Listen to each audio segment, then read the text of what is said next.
Well, guys, welcome to the Unmuted Podcast. This is our first episode, so we are pretty excited to be here. But before we get into some of the content, just wanted to talk about why we started this. So we started this podcast because, number one, there's a lot of voices out there that are talking. And the reality is some of those voices aren't very smart, you know? And they don't give the best points. And we did Soul Cafe, where it was us three on here.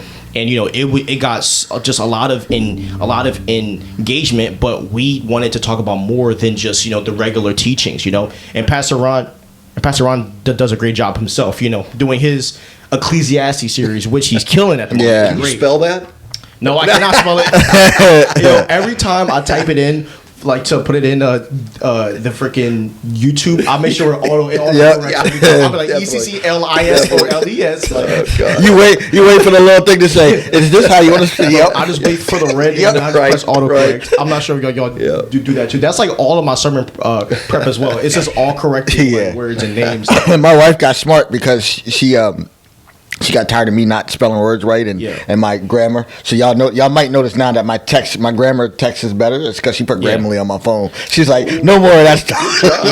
Bro, that's why we need good wives. Facts. So one of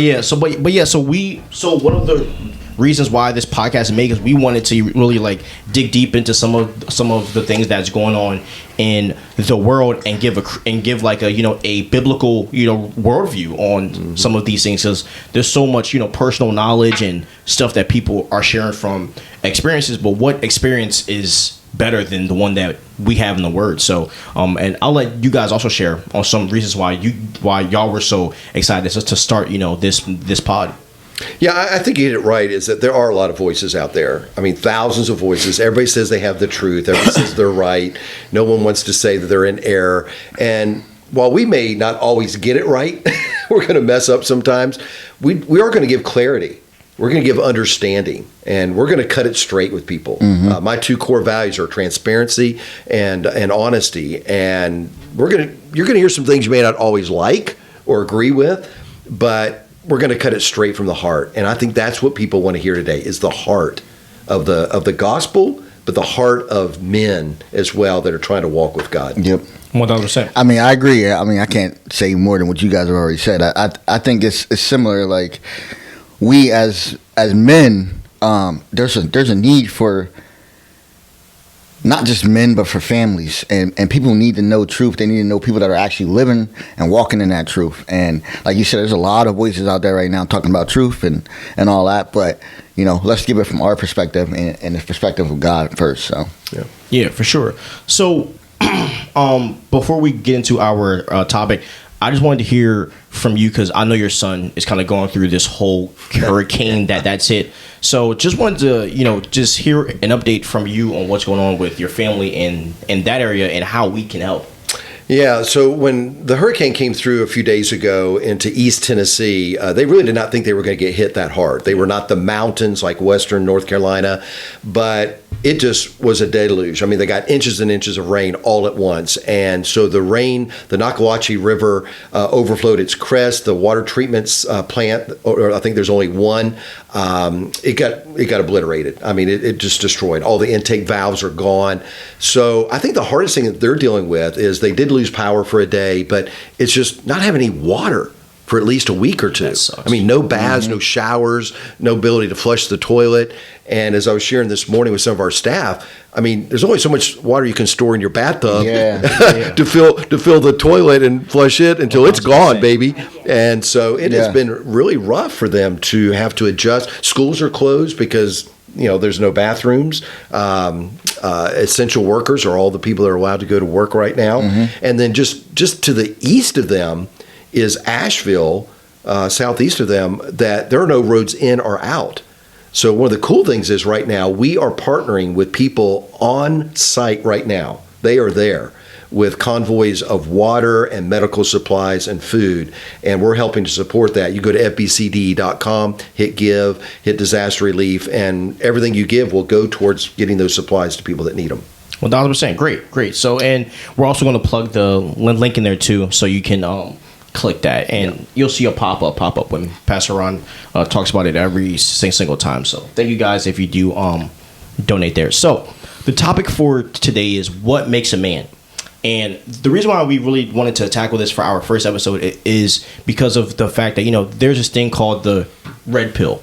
And if you heard of, Fresh and Fit, if you heard of Andrew Tate, and a lot of those guys in that space, they have their own defining words of what a man is. And, as preparing for this, I kind of binged a bunch of just manosphere content. And the thing that I found is that, like, the way that they get a lot of people in is they say some things that make total sense. Like, you can't disagree with some of it, but then the next sentence will be like, and that's why it's outlandish, if you're 24, you should get a vasectomy. You're like, whoa, wait, what happened? Like, we were just in a really good territory. Now it's all about this. Yeah, my kids are really glad that I didn't at 24. Exactly, right? So before we get into, what about, what a biblical man is, I just wanted to hear some of your thoughts on, what the manosphere has done and said in regards to men, and if you think that it is, damaging to a lot of, young men that don't have dads, that are kind of like making these dudes their dads, and they're taking all the advice that they have to offer. Like, how do y'all feel about that space? Yeah, I think with me, I remember a story I read a long time ago about in Africa, there was an overabundance of bull elephants. And so the older elephants and the younger elephants were getting along great, but there were just too many of them. There wasn't enough food to feed them. So what the gamekeepers did was they moved all the old elephants out and left the young ones, thinking that that's a bright idea. Leave the young guys, they can take care of things. And what happened was once all the old bull elephants were gone, the young elephants just went on a rampage. Yeah, they ran amok. Yeah. I mean, they started running through villages, destroying villages. They started attacking one another because they had no leaders, no models. So the bright guys at some office somewhere said, I guess we ought to put the old ones back. And when they did, they disciplined and discipled, to use a modern word, and got back under control the young elephants. And I think that shows the value, Stevie, of models that are real. Not make-believe, not fake, not saying something so you get a million likes, or that's radical, but something that is genuine, that is true, and that models something that's going to add value to young men in living a life that is credible and honest and authentic. Yeah. I mean, so I'm going to take it a little further, I guess. Not really, but kind of. So like, one of the reasons why I even started with the Wolfpack was because when I was coaching, I had a lot of young boys that were playing, but they were getting in trouble. They were angry. They were, like all types of stuff. Their moms kept coming to me and saying, he's not doing good in school. He's getting suspended, getting in fights, and all this. And every time I found out that particular boy, they didn't have a dad in their life. So, it's a clear path of that, like of boys and men not having a father in their life. So I really think that is so connected. You know what I mean? So one thing God had spoke to me was, it's not just boys. Grown men need other men too. Yeah. They need mentors. They need people that can help them because they never healed from their trauma in the first place as a man, as a boy, whatever. So, and that's what God spoke to me about men, and I see it. Like I've seen just being in the Wolfpack and just starting in and all that. I've seen some men grow because now they got a brotherhood. Now they know they got other men that they can rely on. So, yeah, I think it definitely correlates to, us as men. So. Yeah. Yeah, exactly, and I agree with all that is said. I just the best business strategy is you have to find a niche where no one is having impact, right? And that's what they're trying to do. I mean, like I can't imagine how much money has been made from these little courses that they're selling on how to be a man, on how to like I was looking at Andrew Tate has this thing. I think it's called Hustlers. Yeah. He's probably killing it, bro. Hundreds of millions of dollars all day, and I watched a joint on somebody that bought the course, and it's simple stuff about just selling online, stuff that you can find for free. You know what I mean? And so with that being said, like, I want to know, do you guys have any moments in your lives where you believe like it made you a man? You know what I mean? Because before we get into what a biblical man is, I do think that it is good to do an introspection on the characters of you both because you guys are dads, and you have a boy or you have a man that is fully raised out, and not to mention he's a savage. I'm not going to tell his business, but you've raised a savage. So I would love to hear your point. And a legal savage. Yeah, a legal savage. Not There's a difference. Gotta put it out there. And Leroy, you have 2 boys, so I would just love to hear what do you think really helped you grow into a man, and how has that how did that impact you raising your sons, and kind of just to give some tips and just get more of an introspection on so growing up in high school, middle school, I did not have a dad. My dad was sick. He was rarely at home. He was usually in the hospital, wasn't around. Really did not teach me anything that real men need to know. I learned about sex from my peers, which is not always the best place to learn it. They think they know more than they know. Yeah. And just, I learned about life from culture. And so through high school, I just lived the way I wanted to live. I mean, I didn't have any fear of God. I had no fear of man. I didn't fear anybody. I just was me. I did what I wanted to do. I made a lot of money because I worked 3 jobs. I drove fast cars and ran with fast women. And all the things I shouldn't have been doing.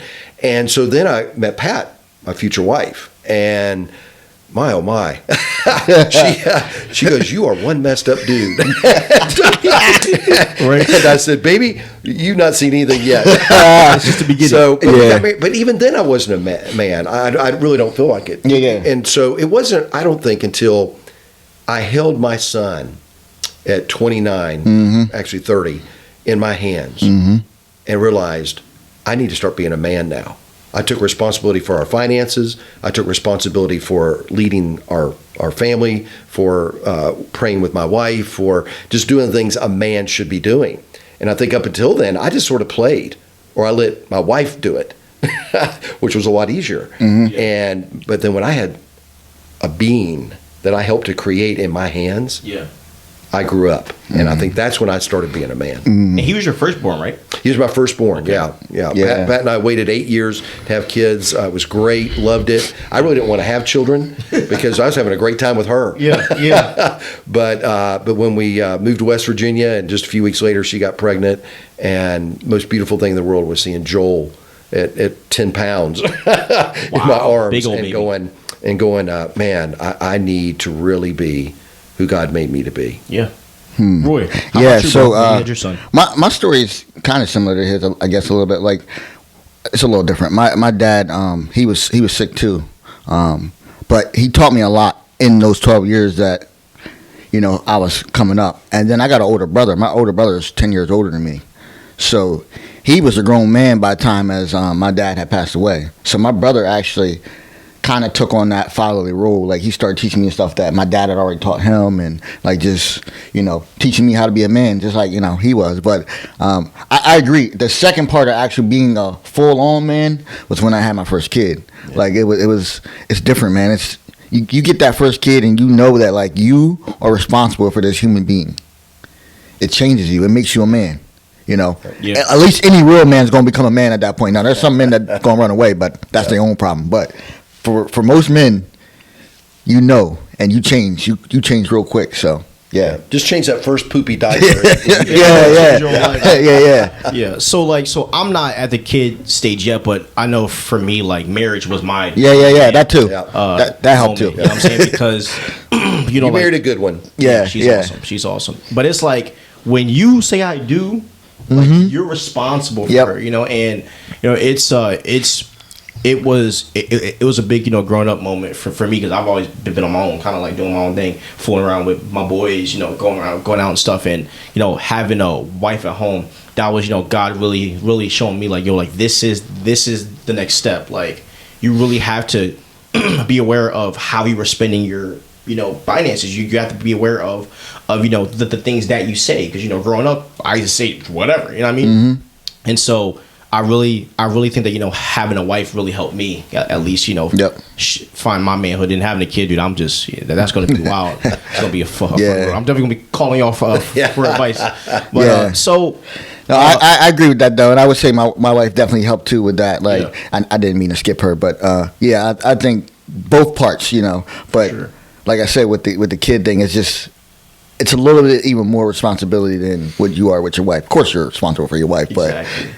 And that, but that's the thing though, is that with this manosphere going on, they are reaching those kids and those young men that need dads, that need just spiritual leadership in their lives. And it really seems like the church, I don't want to say that a lot of men are like avoiding these young guys, but there's not a lot of men in church, Right, in general. And and I know you've said this multiple times, but like you said that you've been in a lot of churches where it's all female. The female to male ratio is just insane. So, why is it that a lot of men why is that a lot of men avoid church? Because I do feel like if there's more men in church that are, living a life according to the word of God, that would help a lot of, young men that, come to church trying to find answers. Because the story that I found is, a lot of young men go to church but there's no there's no men, and the men that are there, they're serving in 1,000 other things, and they just don't have the bandwidth to,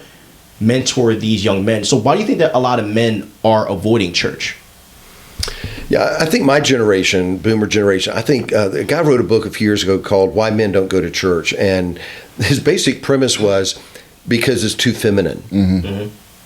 You walk in and the decor is sort of this female look. You got flowers everywhere, pastel colors. You go in the bathrooms and, they've got the little scented candles. And that may sound a little silly, but basically, and then you go into worship, and the worship is very emotive, and people are, doing things that maybe a guy isn't like, why are these people raising their hands? Why are they crying? And because he's not there yet. And so he walks into an environment that's much different than walking into a bar where all of his buddies are, or going to somebody's man cave to watch a football game where everybody's just can be a man. I think he walks into a female world that churches create that makes him feel uncomfortable. And so he may go one time and say, this isn't for me. And so I think that's why a lot of men don't go, is because it just doesn't feel masculine. Yeah, Exactly. I think just like anybody, most people are running from God. I think that's what it comes down to. I mean, for a long time, I was running from God. And I ain't want nothing to do with church. I grew up in church, and I still ain't want nothing to do with it. Like, I did not want to be there. I didn't want to hear nothing. I knew all the stuff. Like, I had heard everything, and I sat in sermons, and I knew about God. I knew who Jesus was, but I didn't want to go to church. I didn't want to have that relationship with God, because I knew it was going to hold me to a standard that I didn't want to hold to. Yeah. And I think that's a big part of it. People know we got so much information nowadays that people know what the standard of God is, but they don't want to follow it because it's hard. It's not easy. So that's a big part of it. But teaching people, the difference of like what the real calling of following God is the most important thing, because if you do that, then people can get. They can feel safe. They can feel comfortable. You know what I mean? Things like that. So exactly. Yeah. So I have a slight different view, because I think that one of the things that move a lot of men away is the self-improvement era that we're in now. Because a lot of there's a lot of guys that grew up as nerds, or they weren't the ones to get the girls, and they weren't the ones to be at the parties, and a lot of those guys now are husky. Like, they're in the gym, they're running, they're doing marathons and 5Ks, and I've kind of seen on the internet that a lot of people are reading the 48 Laws of Power, and they're like reading books like that, and they're using a lot of these mental affirmations and stuff, and that's kind of been their replacement for God. Like, I feel like a lot of, and I'm not trying to put the blame on people, but I feel like a lot of kids grew up in church because I grew up in the era where everybody was in church, you know what I mean? And then the older I got, people just stopped going. And you know what I mean? But I feel like a lot of people grew up in church, but a lot of the youth groups and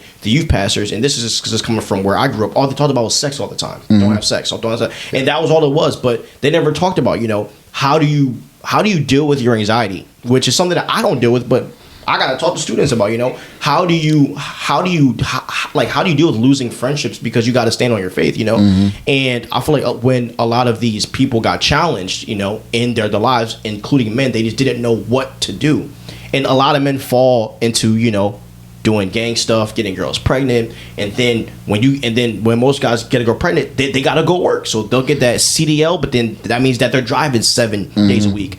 So I feel like there's so many factors that that get in that way. But this is why I think that there's a need for biblical, like just Christ-centered men, because if there's a Christ-centered man in your life that is, rebuking you and really like pouring into you, it avoids some of that, hurt and pain that we see a lot of young men going through. And I wanted to read a quick verse. So I wanted to read 1 Timothy chapter 6, because Paul is kind of giving his final charge, right, to my boy Timothy. And so I wanted to read this, verse 11.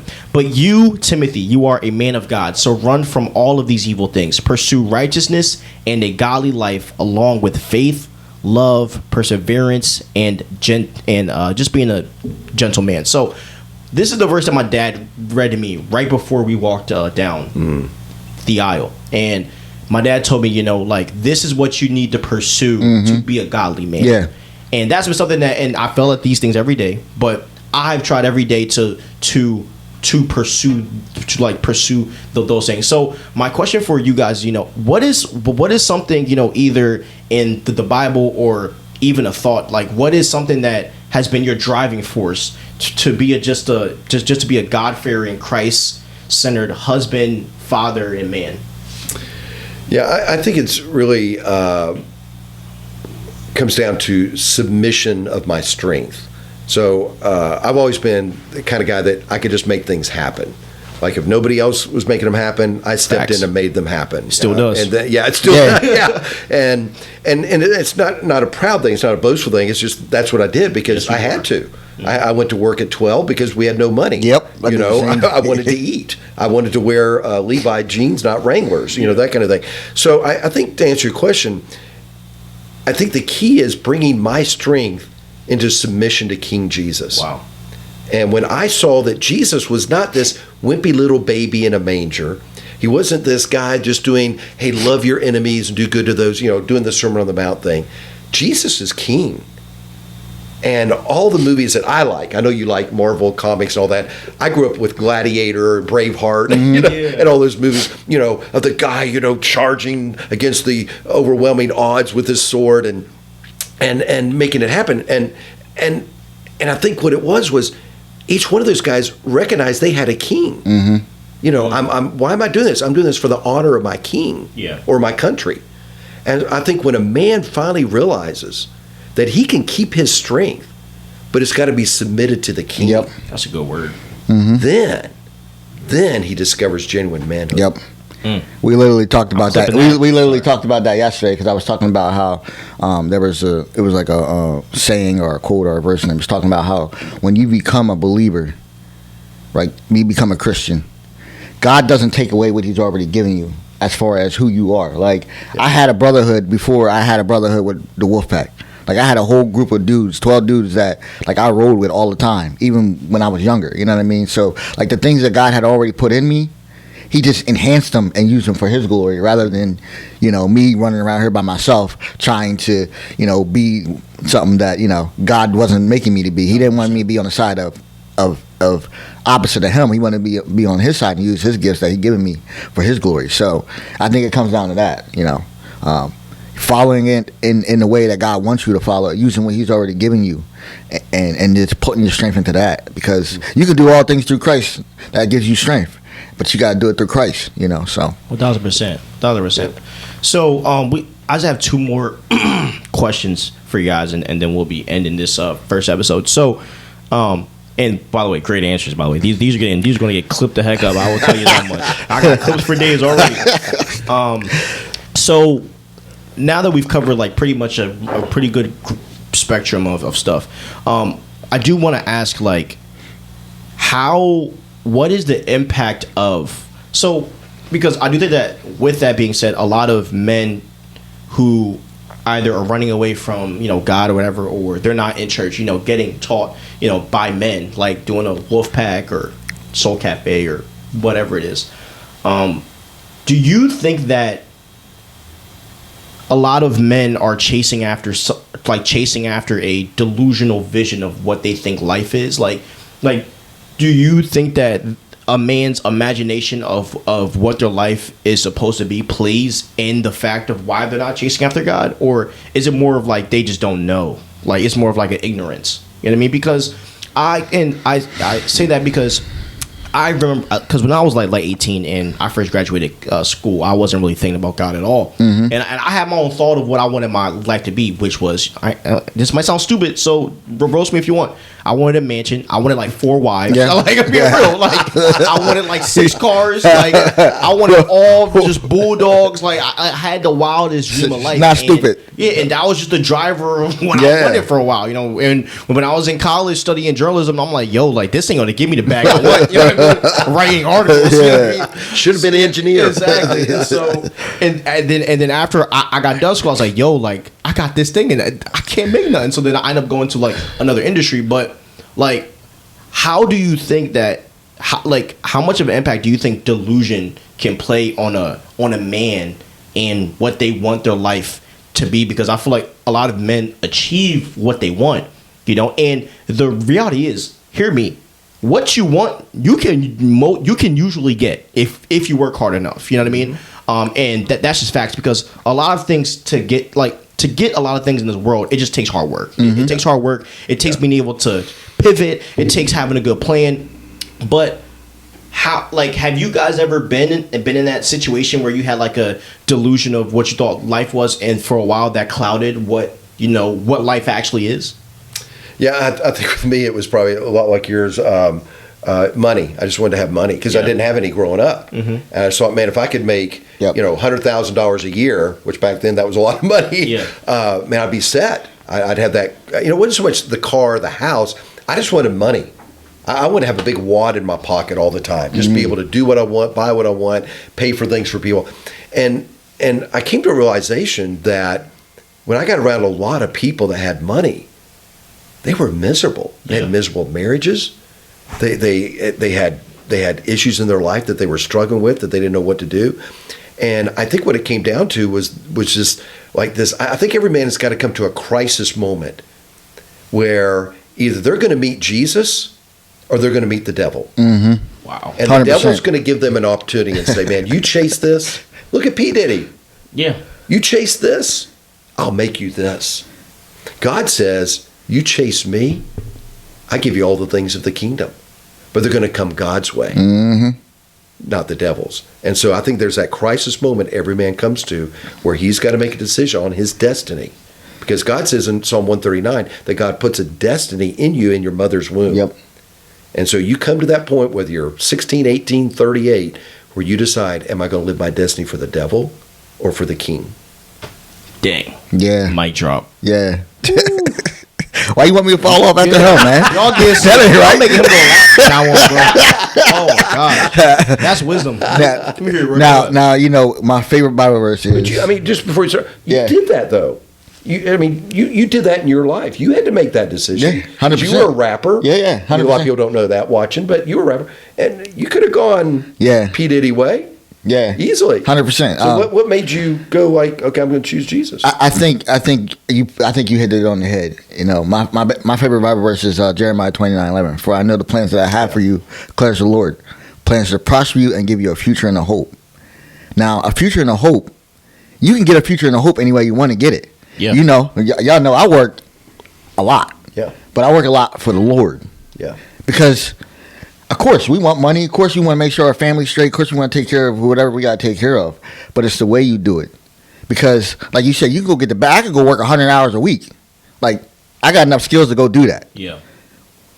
But then my family's not happy. Then I'm not happy. You know what I mean? So it comes down to that. Like, what are you chasing? Are you chasing Jesus and what he wants for you? Or are you chasing the world and what the enemy wants for you? Exactly. Because I want to chase what Jesus wants from me. Because he's going to give me everything I want exceedingly and abundantly. And I'm not going to have to, give my soul up for it. I'm going to be able to do it in his timing and in his will. Exactly. You know, so that's what it comes down to. Exactly. Because there is a season for grinding, you know, and I feel like all of us right now, we're in that season where, like, you guys might not know, but we are grinding every day, and it's really hard. It's tedious work, and, you know, we're texting all day trying to figure out things, and, you know, like, there's so many things going on, and God, don't worry, we have a whole topic about just work ethic and how to keep that, you know, work-life balance, because we know that's a hard thing for a lot of people.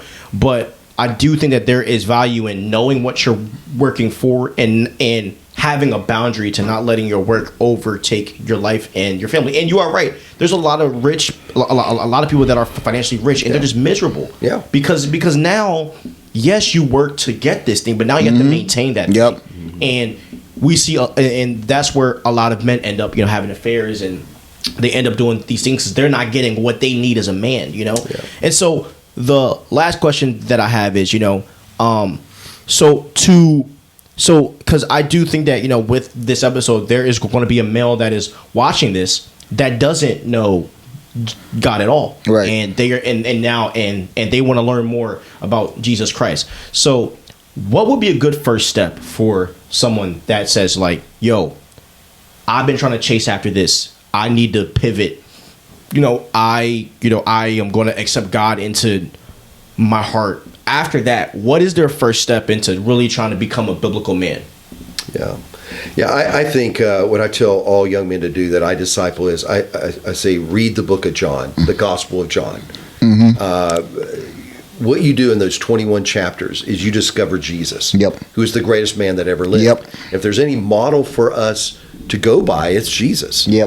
And so whether you're exploring, okay, is Jesus, like, who is Jesus? A lot of people your age, Steve, you're asking that. Yeah. They're in their 20s. They don't know who Jesus is.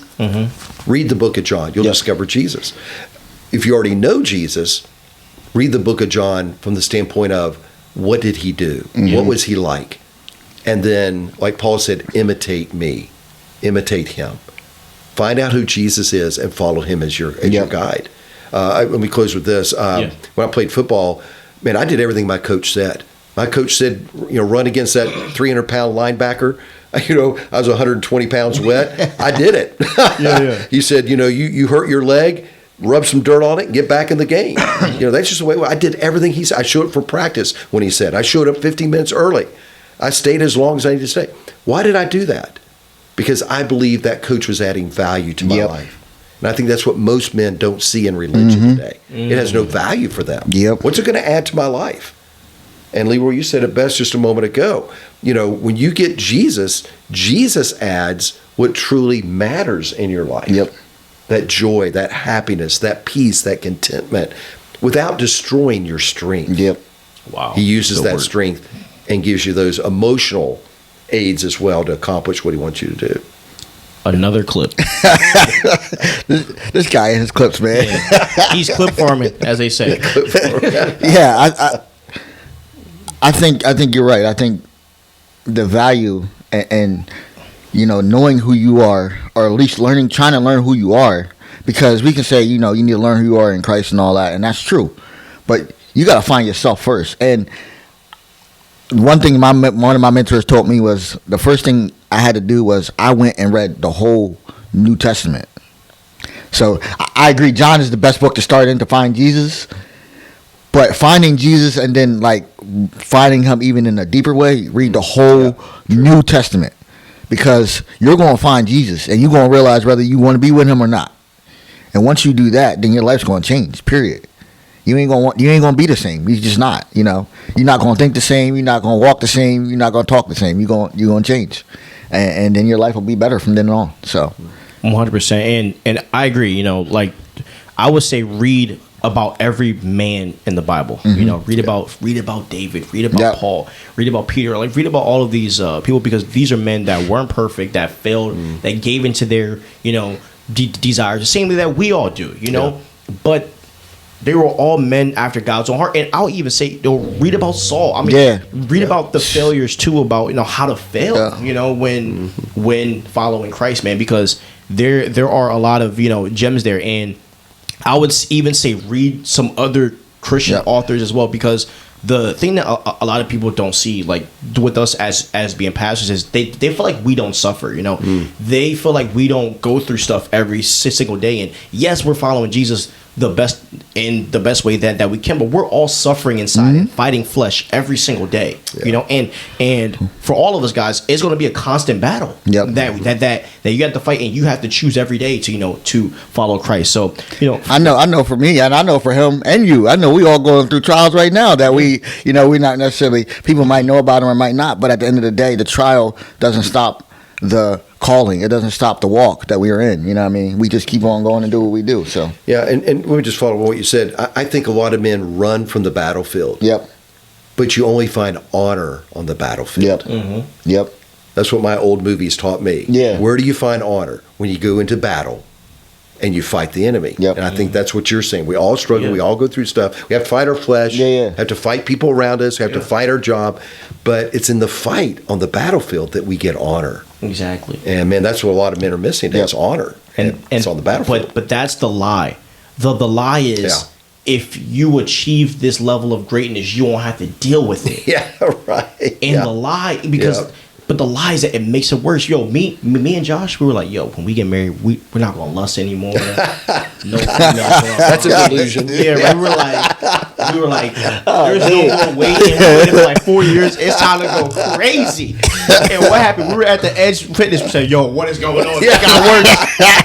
You know what I mean? Yeah. I got the ring on, and now people, and no lie, females come up to me with the ring on, bro. Yeah. And they don't care. You know, it's worse than when I was single. You know what I mean? So, men, like, don't feed into that delusion that success is going to take away the pain. It makes it worse. Yeah. You know? And when you're walking in your calling, when you're walking in God and what God wants for you, it gets worse. But that's the life. That's the life of being a Christian, is that you have to constantly discipline yourself. Yep. So it comes down to, you 100% right. It comes down to discipline, man. Yeah. That's the only thing that's going to help you, especially as a man, like you said, as a man of God, as a follower, and somebody that's like trying to elevate into where God has them. It's discipline. So yeah, we can end there. No. So first off, please like, subscribe, and ring the notification bell so you know when we post. We're on Apple. We are on Spotify. We're on Google Play. We're on Amazon Podcasts. We're everywhere. So please sub everywhere. And if you guys have any questions, I do want to do. So I want to start doing question and answers in the end of the episodes. You're good. So please, this real life, real phone calls here. Yeah, right. So please drop any questions you have so we can ask, Pastor Ron and Leroy and myself, and we can go through all that. And please leave some comments so we can just get some feedback about the topics that we are doing. And if there are any topics that you would love for us to cover, we are definitely going to take that down and really talk and really see how we can add that into our podcast. But have a great day.